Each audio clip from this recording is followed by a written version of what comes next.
We intend to have a colloquy here. I'm Bill Gorton. I'm an attorney. Helen is an attorney also.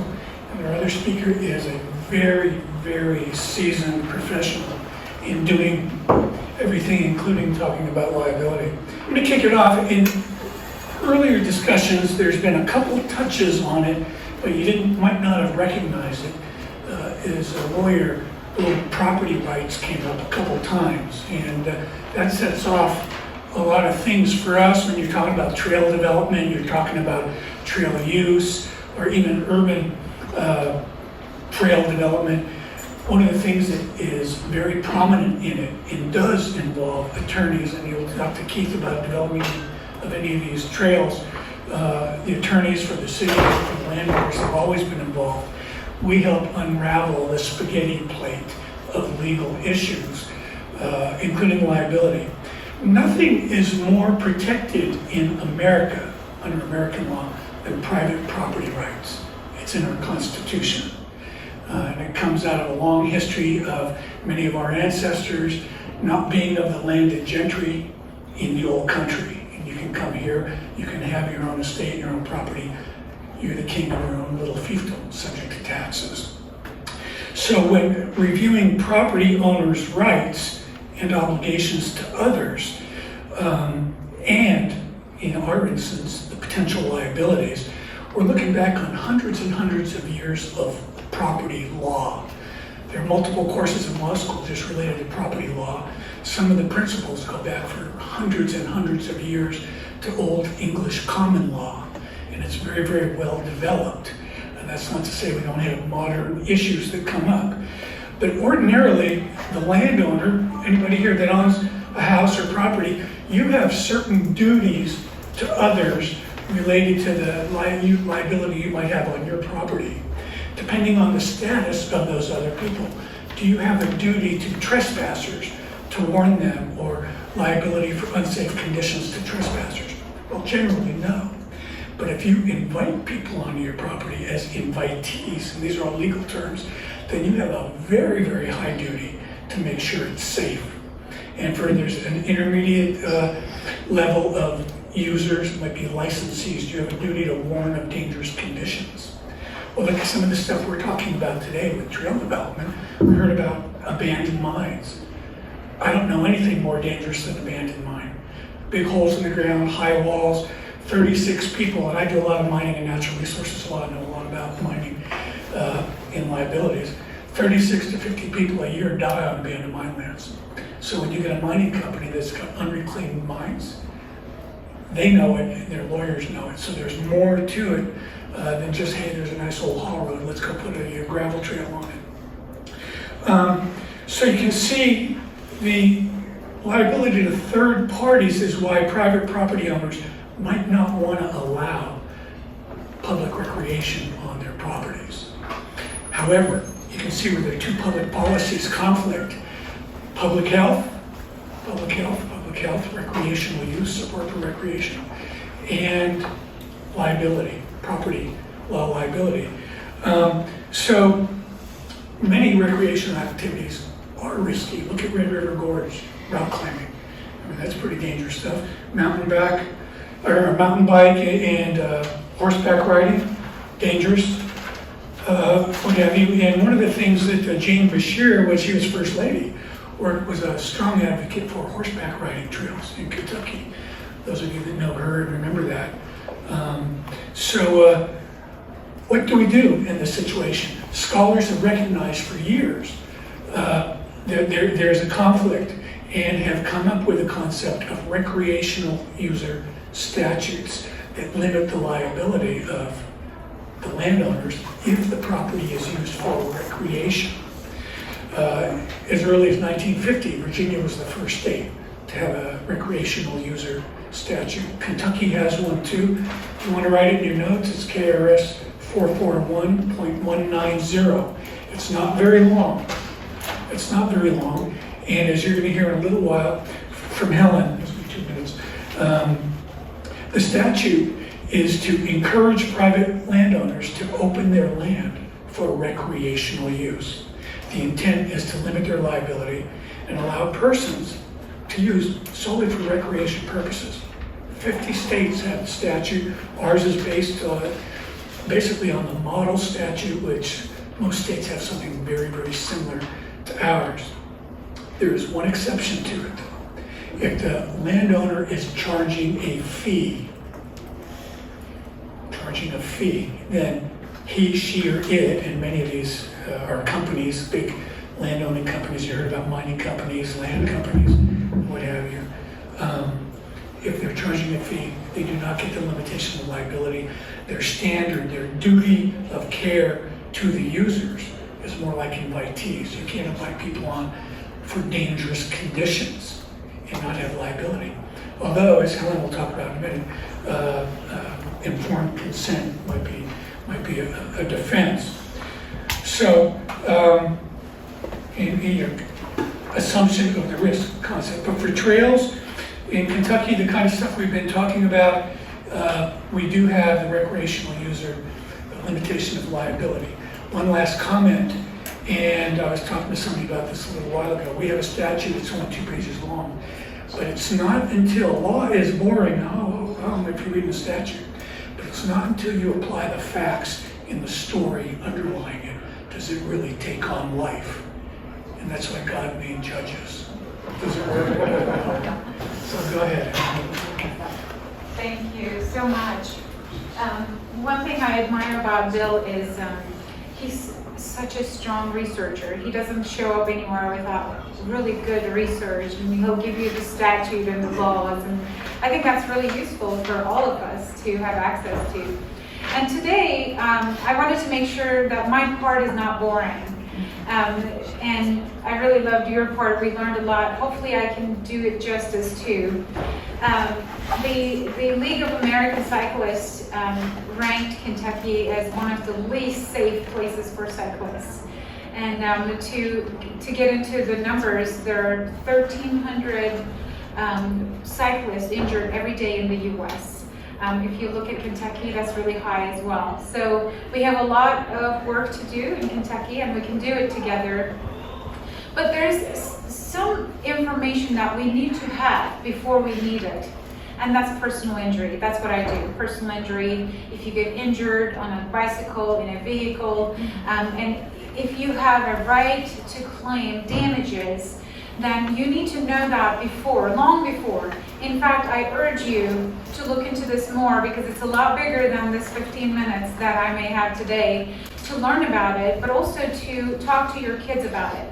Because if you don't know until you're injured, it may be too late for you to do the right thing, to be entitled to the compensation for your medical bills, lost income, and all that stuff that you are entitled to.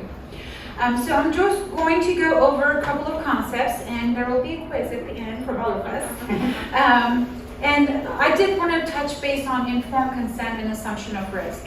Obviously, if we're getting on a bike, we're assuming that it's somewhat dangerous, right? We can fall, we can, get into a trap. Dogs may attack us on it since it's not an enclosed compartment. There are certain things that are just known to everybody. If we just got injured because we fell from our bike, likely there's not going to be someone to sue, right? It's our fault. We assumed that risk. We were informed about the risk. That's informed consent. Beyond that, the circumstances of each case, just like Bill said, when we take the law and apply it to the circumstances, you may have a right to collect. So I'm going to play the adjunct professor of law school, which I do, and I'm going to teach us 4 things today. Every negligence has 4 elements: duty, breach of that duty, causation, and damages. And I'm going to start from backwards.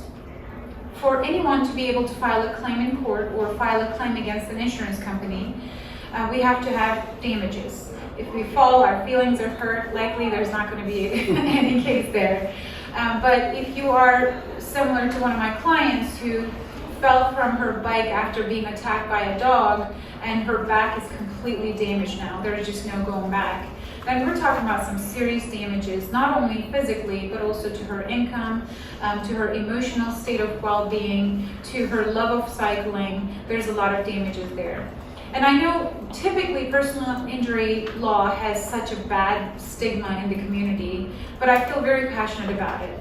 I also want you to be on the lookout for something called tort reform, which is a lie. It's basically for us to give up our rights to be able to sue in court those who have wronged us. So please, I keep telling this to everybody, but there's a documentary on Netflix. It's called Hot Coffee. It talks about not only the McDonald's case, but also all the other rights that we have and the way that we are being stripped of them too. Please watch Hot Coffee on Netflix if it's available, or somewhere else if you can find it. Going back to 4 elements. That's the quiz, right? Duty, breach of that duty, causation, and damages. We talked about damages. Of course, damages can be such a long conversation. It can be physical damages. It can be damages to your financial well-being. It can be so many different things. Going back, causation. There are 2 elements to that within that. Proximate causation and actual causation, which means, going back to the first one, if the landowner, where you are riding your bike, has a duty to you to keep you safe, then you check that one, right? Well, if you're just going by somebody's house or property, they don't know you're there, they didn't invite you there, you're simply going on the road, obviously it's going to be hard to prove that anybody has any duty to you, you were just passing by.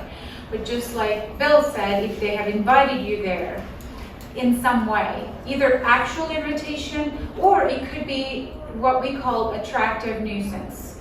Meaning you have this gorgeous pond on your land and you know people are going to come and look at it. You have this gorgeous historic estate, you know people are coming and visiting even though you haven't invited them. These are very extreme examples I want you to remember. It can be other circumstances where you have invited others because of the attraction on your land.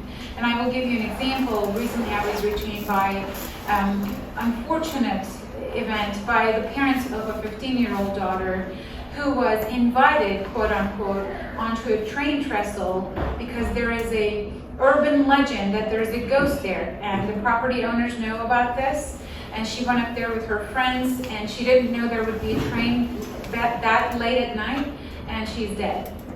So one of our arguments is going to be attractive nuisance, right? You're inviting people, you know there's an urban legend out there, you know people are coming there, and you haven't taken enough steps to stop people. You haven't put up a fence, you haven't put up a sign. Again, these are things that we fight about in court every day, so there's no cut and dry, white and black. But I want you to know about these things, so ask yourselves, do I have something attractive on my property? Do I know that people are going to come? Are they really, in fact, coming to my property? And same thing for you as a cyclist. If you're going by and there's an old brewery somewhere and you're always visiting that because everybody else seems to stop by there, and there's a big hole that they haven't fixed, there might be liability. So these are a really long set of arguments and analyses that take us days in court. But at the very beginning of the conversation, we need to ask, is there insurance? And I'm sure my other colleagues will agree, typically if there's no insurance, it's difficult to collect any damages. Do you have insurance to cover you? Does the property owner have insurance? Sometimes they may not think about having insurance and, to cover things in front of their property, or if they're allowing people to come on their property. But they might have what we call enough deep pockets, property or income where they can pay you for their damages. And the last part, what to do, what not to do. This is a very long list, but I'm only going to give you a couple just to make you think about it.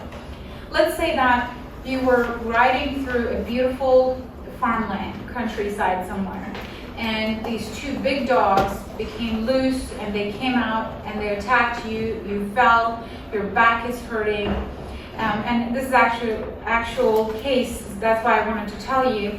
So my friend, being the super nice woman that she is, when the farmer came out, she said, no, it wasn't your fault, and whatever, and he was filming. And obviously it was his fault. He should not have let his dogs loose when he knows there will be a group of bicyclists coming that day, and he knew. But because she said that with the emotion of being in pain and trying to be kind and trying to make more friends, her case was impacted by that. Whose fault is that? So what you say in pain or in an emotional state can affect you. So be careful what you say. Number 2, document it somehow. Are you in a physical condition to take pictures? You know, your bike, yourself, because later on, it will be he said, she said. Nothing is going to be agreed upon later on. That's the fight that I do as an attorney every day. So take photos if you're able to. And if you're not able to, please do not try to do these things because you heard it today, okay? Call 911 and get in that ambulance and go to the hospital to make sure that you get medical attention. Beyond that, documenting can also be a police report. Call 911. Sometimes they don't send out somebody if it's not serious enough, but still insist on a police report even if they take it over the phone. If you don't, then you won't have any way of showing it other than he said, she said in front of the jury. And that's what I'm dealing with in that case. These are really important details. This is not it. There's so much more to it. But please, I know we are typically very kind and nice people in Kentucky. If something happens, we take responsibility and say, you know, it was just my fault, I fell. But if it is due to the fault of somebody else, you might be able to recover your medical bills. And also, if you lost time at work, you lost income, and you know other recoveries that you're entitled to under the law. I don't want to keep it too long, but does anyone have a question about that part? Please do not need an attorney in this regard, but if you do, I hope no one needs an attorney in that regard, but if you do, I'm happy to help you. Thank you so much.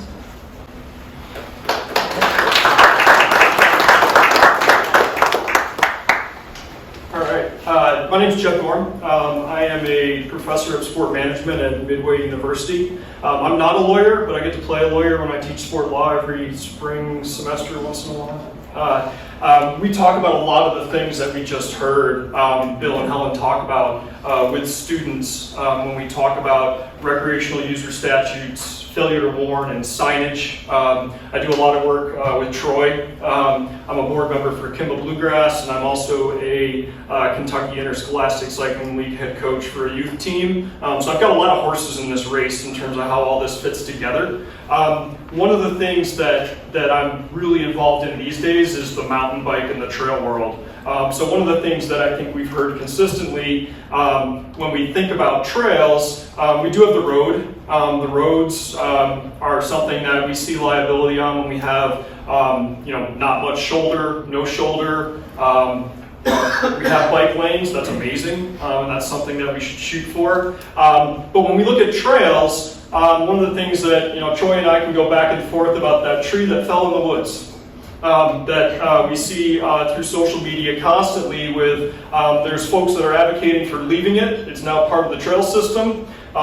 You have your folks coming in and saying this is now a natural feature that riders should ride over. And then I bring along a 9-year-old on a 24-inch wheeled bike, and their chainring is going to hit that tree when they try to ride over that as hard as they try versus that rider riding a 29-inch wheeled bicycle. And then we have all of our folks who come in and talk about man-made features on trails. We have an amazing new bike park here in my kids, we've already been down here 4 times to the bike park. And so we look at the liability associated with my 13-year-old wants to ride fast and jump high.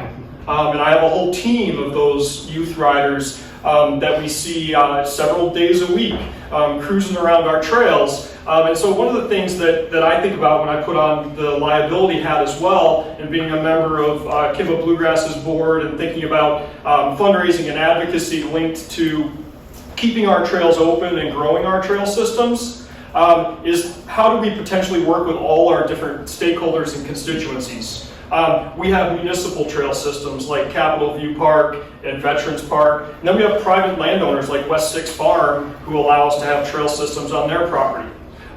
When we think about putting a jump park at West 6 Farm and we're adding features to trails that are man-made and we're considering how we do all of these aspects, one of the things that I think we all should be considering when we think about what we do from an advocacy standpoint is the education piece. educating folks in terms of what is the potential for liability, how do we avoid that potential liability, and then how do we engage all of those stakeholder groups so that we can have that meaningful conversation about how we are able to build a park like Berea just built. That's something that links to some of the other work I do with economic development and tourism, and linking in all the aspects of the advocacy side of building a sport. The Kentucky Interscholastic Cycling League, in just 2 years, and only 1 year of racing, and I know there's a lot of folks in the room that are involved in that, has done an excellent job at getting our youth involved from an advocacy standpoint. In terms of promoting safe trail use. One of the best compliments, and I'm sure some of the other coaches in the room can speak to this too, one of the best compliments we get is when we run into folks on the trail and someone stops and says, your riders are the most polite riders out there, they're very aware of trail etiquette, and they're providing us with an opportunity to make sure that everybody's safe on the trail. And that's something that goes a long way when we start talking about liability. Signage, that's another thing that I'll constantly talk about from a liability standpoint when we talk about specifically mountain bike trails, is having adequate signage and enough signage. Failure to warn of features. We have our double black diamond. There's not too many double black diamonds where most of us ride, unless we go to Prestonsburg. But we have our trail leveled systems. Where we can actually do an exceptional job. With Kimball Bluegrass last year, we were able to build in some trail signage that helped us build in some additional safety and advocacy work. So I'm going to let that go to some questions at this point. And I have a question for you. What about the concept of insurance? I know you've had some experience with that. Sure. Speaking on behalf of some of the Kimball Bluegrass Board, right now we have a trail system that's closed down because a third party's insurer came in and basically said that they would no longer insure the mountain bike and equine trails on their property. And I know Troy's been part of these conversations, and where our board is highly engaged with trying to reopen a trail system at this point that was seeing a lot of trail usage. And so from insurance, sometimes it's out of our hands, unfortunately. Insurers are going to make decisions on what they feel are appropriate systems to use. And appropriate policies to follow in terms of what they insure. It's our job as advocates and educators to provide as much information as we can that speaks to the idea that the trail systems are safe and that riders are out there following recreational user statute and they're abiding by the rules of the trail systems from that standpoint. Right. One of the things, and I was doing the research for my little talk, there were some examples of recreational user liability statutes. And it gave an example of, in 2 different states, very similar statutes, a little girl was on a swing at a school and she fell off and got hurt. In one state, the statute applied no liability to the school. The other state, whatever the facts were, the little girl fell off the swing and there was liability. And hence my point about the facts of the case and statutes and the application of law is interpreted ultimately by a judge or a jury. Now, very often the statute, it's hard to get away from the statute. We know what the intent of the statute is, but until you get the facts, it doesn't take on life. So that would be your first defense. If you're one of these big companies, land companies, particularly, we've seen over years, it's easier for them to say no than to wonder, because to use an expression that Helen used, they have deep pockets.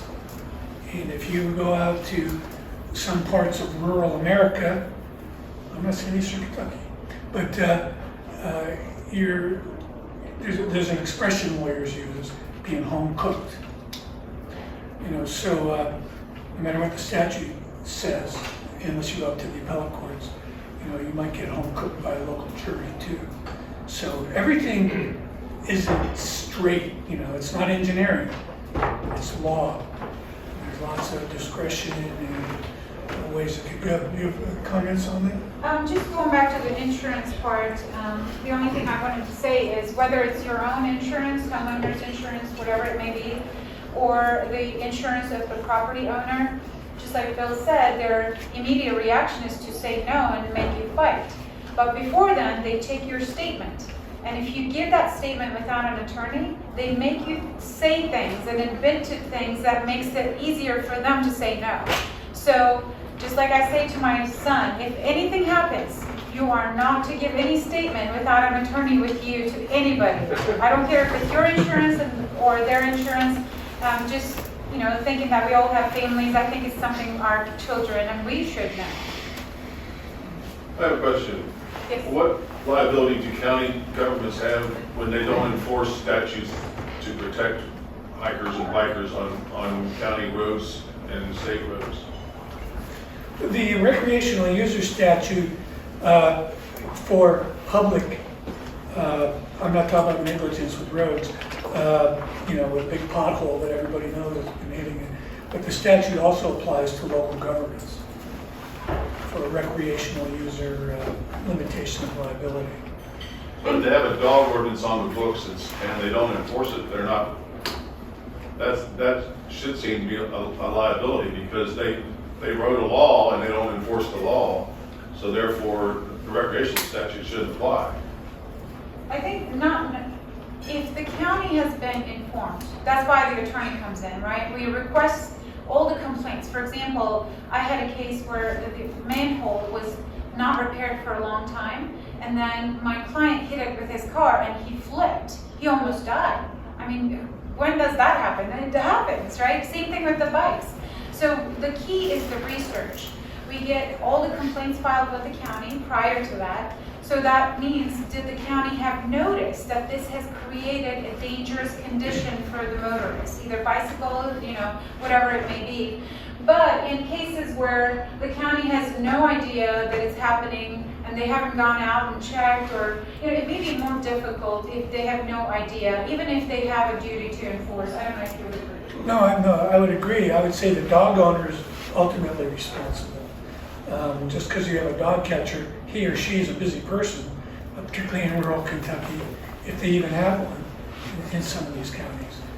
So, the work I've done in eastern Kentucky when I was in mining engineering and consulting is we'd go out up and down these haulers and we'd see all these mountain dogs. And they got to be known as, some of the haulers were biting dogs. So it's the owner of the animal. If they're wild, those are harder cases. But you just raised a good example of depends on the facts. Depends on the facts. And as Helen said, if there are responsible people and they know up Jones Holler that they've got a vicious dog and he's been biting people before, there could be a problem. Right, and then going back to the dog example, I think we all have dogs, so that's the most common thing, right, on our farms. What type of dog is it? I mean, is it a golden retriever that never bit any person before and all of a sudden it attacks a person on a bike?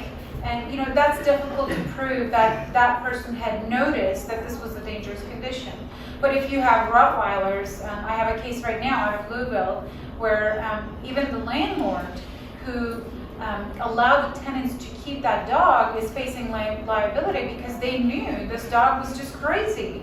But they didn't do anything about it. They didn't even send a notice to say if this continues, we're going to actually, kick you out of your home or anything like that. So now, not only the dog owners, but also the landlord is facing some liability. So it comes down to what type of dog is it? Did you have a reason to know that it could be dangerous to anybody? And if the dog owner is strictly liable, if there are damages, the dog owner is. But beyond that, you have to look, is there notice? What type of dog was it? Did they know? And things like that. I'm sorry, there was another question. Thanks for the conversation. So, I ride Livingston to McKee, and I'm almost to McKee, and there's a dog that comes out every time, and now there's like 4 there. And I ran out of the shout, which is supposed to be good for dogs or whatever, like the mailman stuff. So now I just have regular old pepper spray. And I just lay it on. I mean, the dogs are like right by my rear wheel, my ankles. Now, could the dog owner say that I was hurting the dog, like if the pepper spray got in, or some, I'm just defending myself, right? You could pull out a gun and shoot the dog. Well, legally, if the dog has been reported to the officials twice, and it still is a habitual problem, then legally you can shoot the dog. Well, don't shoot the dog. But the pepper spray. But that's a good question. I think it depends. Each case before each judge and each jury is, do you know who wins? Whoever has the better attorney. Okay. Honestly. I mean, if you can prove that, you know, this person did it intentionally, she was not under any harm, what's the truth is different than what appears to be the truth in the courtroom, unfortunately. So that's why what I'm saying always applies. Don't say things, don't write things, don't post things on social media that would put you in a bind. And at the end of each case, it depends. We don't know until it's litigated. Did you call the police? Did you call your county officials? Let them know that on Butler Road, you know, at this address, this happens. Every time. Yeah. Oh, okay. And that creates a precedent. Call the police. Right, Yeah. call the police because it creates a record for the next person. If they do get injured, then they can say the county had noticed and they had done nothing.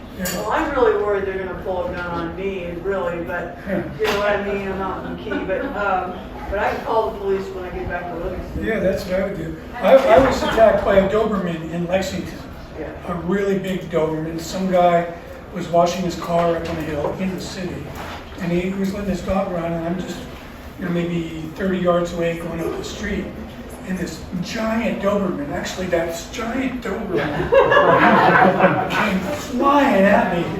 And I tell you, the primal instinct Yeah. that I had, I jumped off my bike and I was the rudest person on the planet.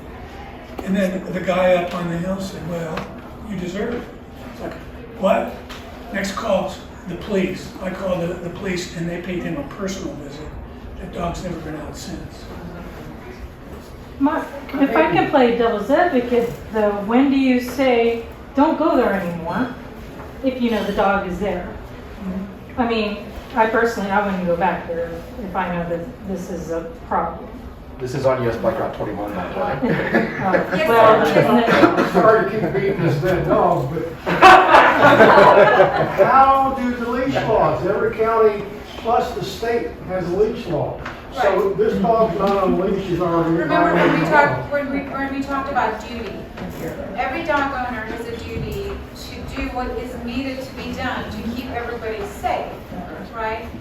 But also, the victim also has a duty for assumption of risk and informed consent. If you've gone there 8 times and you know it's there, then you're kind of assuming, right? So I'm not saying it's wrong or right. It's just who has more notice, who has more knowledge. If the dog owner knows that the dog is off the leash, and this has happened several times, then it's easier to prove duty. But those 4 elements, duty, breach of duty, causation, and damages, they all have to be proven separately in every single case. And that's why we the lawyers, try to serve our clients when it comes to that. Yes, sir. I started this with the Shelter Trade Association, and we have a dog problem in Lee County. And we had people bitten, and they won't file a report because it takes so long for law enforcement to come to a rural county. Most of them don't have sheriffs or deputies on duty. They use the state police on the weekend. Well, most people ride bikes or hike on the weekend. So we had a real problem. No one was filing complaints, but everybody was being attacked.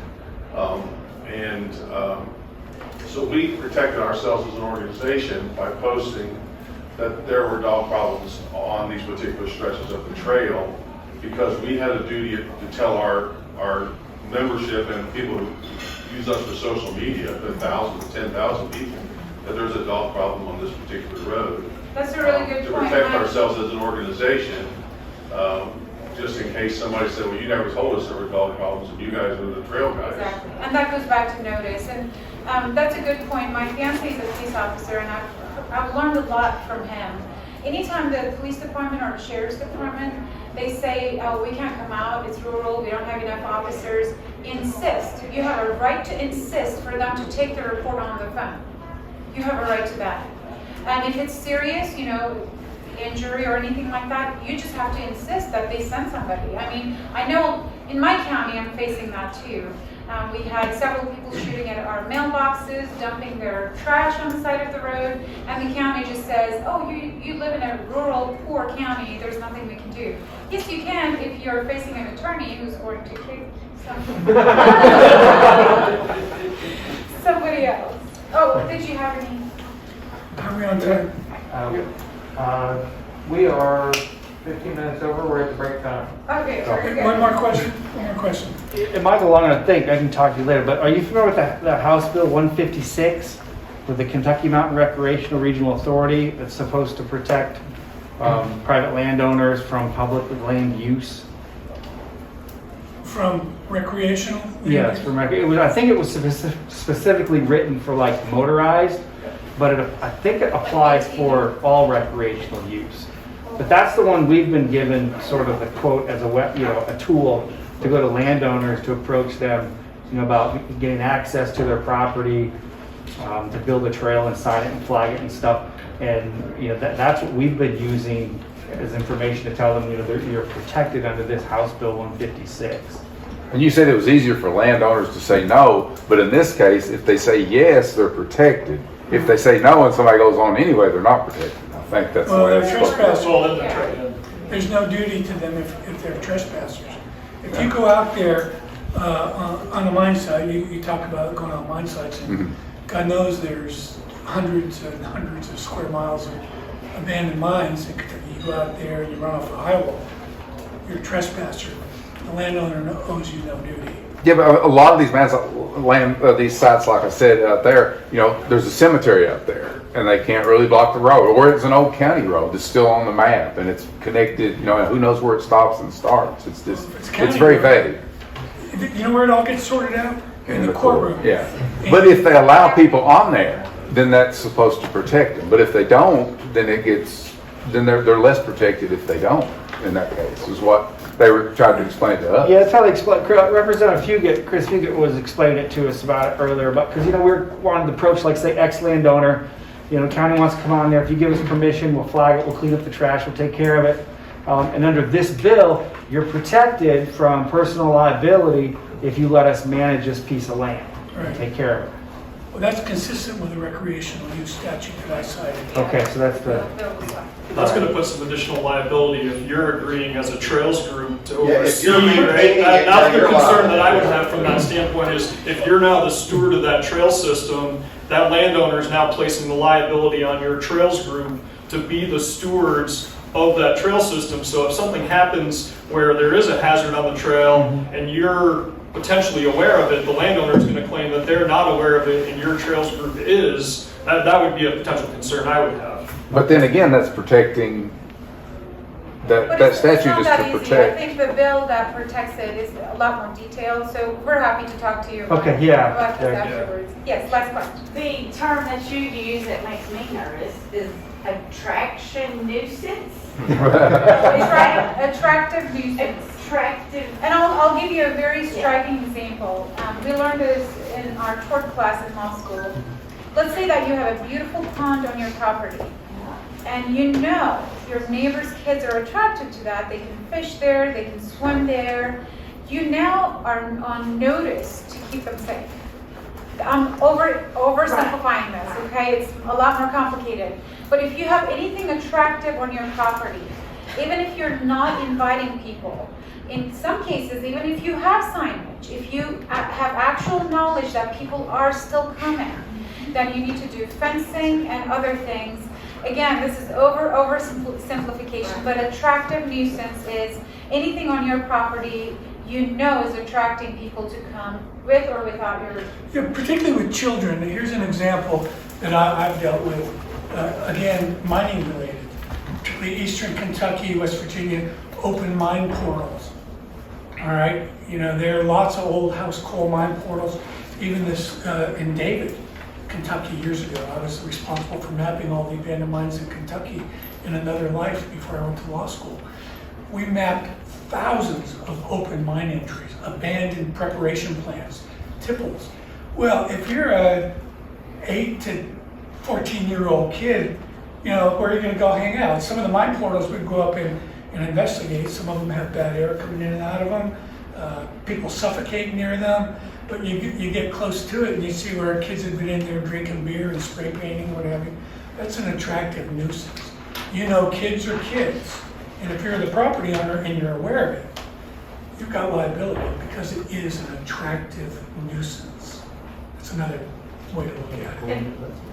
How long has that been in existence? Since ancient English.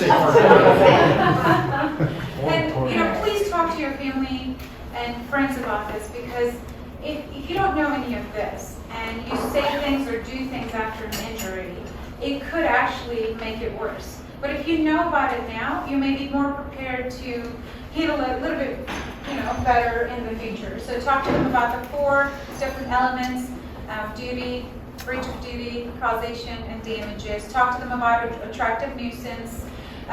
Any of the things that you found interesting, talk to them, and that way they're going to be prepared. Right. In regards to landowner agreements, if you're going to be talking to the land agent of a coal or land company, and I don't know, your representative, if he's a lawyer or not, you need, when you're talking about property, anything, you can bank on this. I will be your lawyer for 10 seconds. Right now, I'll create that relationship. If you're doing anything with real estate, you need a lawyer. I'm not your lawyer anymore.